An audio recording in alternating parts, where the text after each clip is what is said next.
Today I'm working from home, the same as I did yesterday and the day before that. This is my jam. I'm a work from home kind of gal, and I've been doing it since before it was mandatory.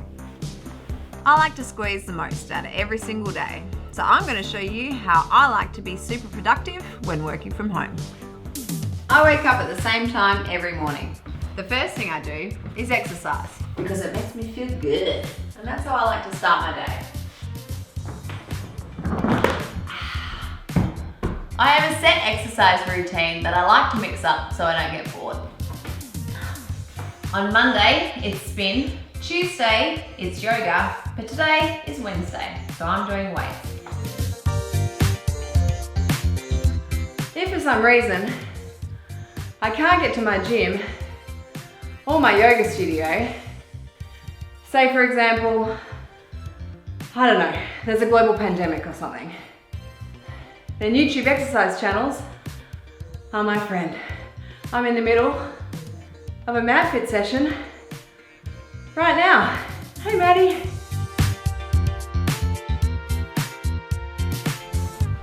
It's important to establish a good routine. Mine goes a little like this. After exercise, I wash my hands. I've been doing this a lot lately. Then I make myself a cup of warm water with lemon. Take my daily dose of vitamins. Then I wash down all that healthy stuff with a double shot of the good stuff. Make it a double, make it a double. I like to start work as early as possible. The house is still quiet, there's less interruptions, plus I get the office to myself. I find that this time, right here, from 7 till 9 is when I'm most switched on. So I make sure I dedicate these first 2 hours to my high priority tasks. I try and tick at least 3 things off my to-do list, which I prepared the day before. Which reminds me, this video is presented by Suncorp. Here for you when you need it most, because that's the Suncorp spirit. You might be thinking, ew, she hasn't even showered yet. And you're quite right, I am a little stinky. But guess what? I'm at home and I don't really care. Plus, I've already ticked 3 things off my to-do list and I haven't even had breakfast yet. Speaking of which, I tend to hold off breakfast until the night owl wakes up. Jono's not a morning person. It takes him just a little bit longer to get going in the mornings. In fact, he finds that he does his best work at night. So he structures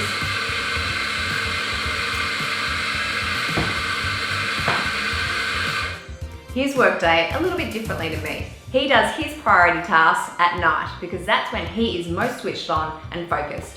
Isn't that right, Jono? Not a morning person. I said it before and I'll say it again. Life moves pretty fast. It's not about personality matrix holes and charts. It's all about the bumps in your heart.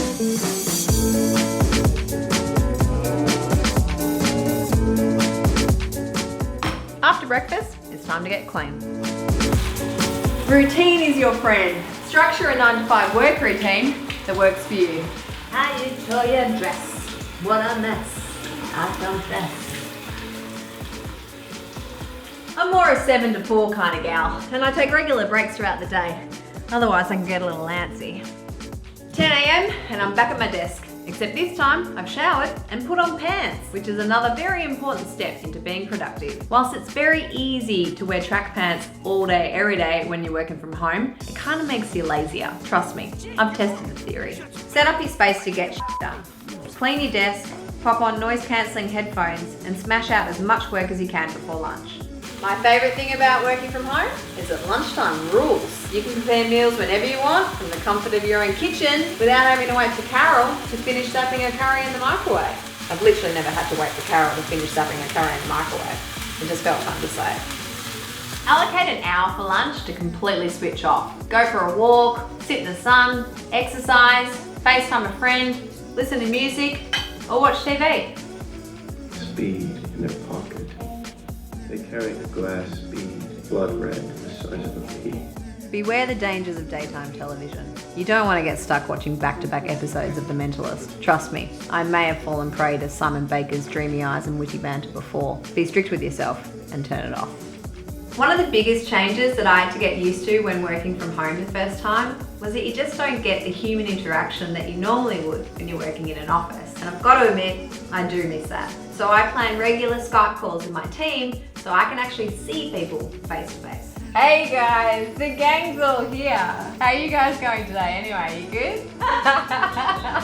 Otherwise, I just pick up the phone and call someone. If I don't have anyone work related to talk to, I like to phone a friend. Or I call my mum. She's always happy to hear from me.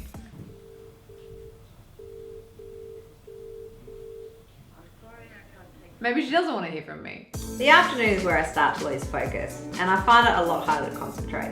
So I often dedicate my afternoons to planning, creative brainstorming, or keeping up to date with social media. I'm totally working right now. Some days are better than others, and right now there's an awful lot going on in the world, which means there's an awful lot going on up here.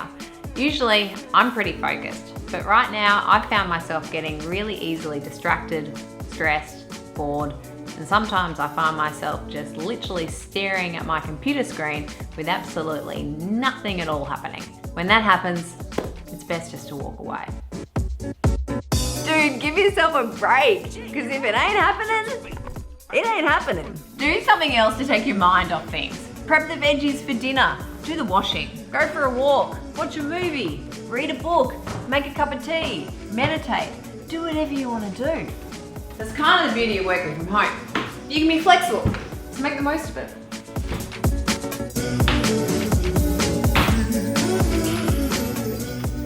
Before clocking off, I like to review what I've done for the day and also what I've got coming up. I then write myself a list to do tomorrow, making sure that my most urgent and challenging tasks are at the front, because those are the ones that I'm going to be doing first thing in the morning when my brain is way more switched on than it is right now. When you're done for the day, you're done. Turn off, log off, switch off. This can often be the hardest part about working from home. You've really got to make sure you separate your work from life. Some days, sure, you're probably going to work longer than others, but do your best to create a routine and stick to it.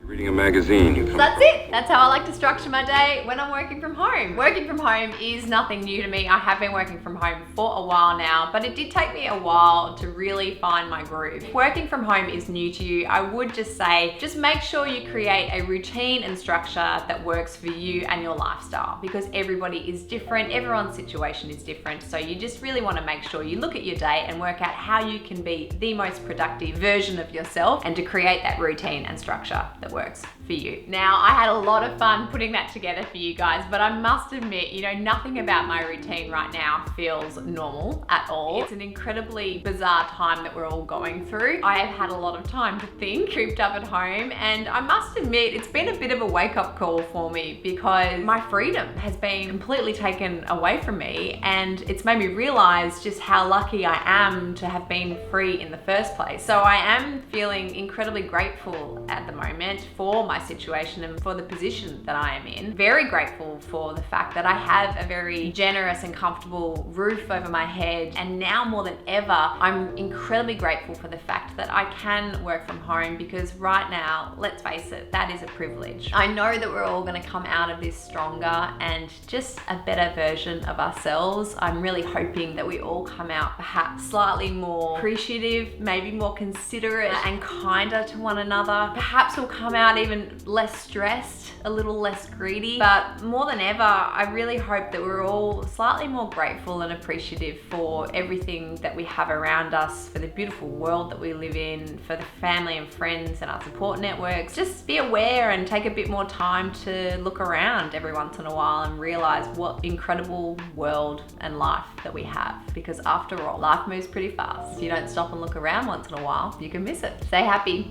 stay healthy.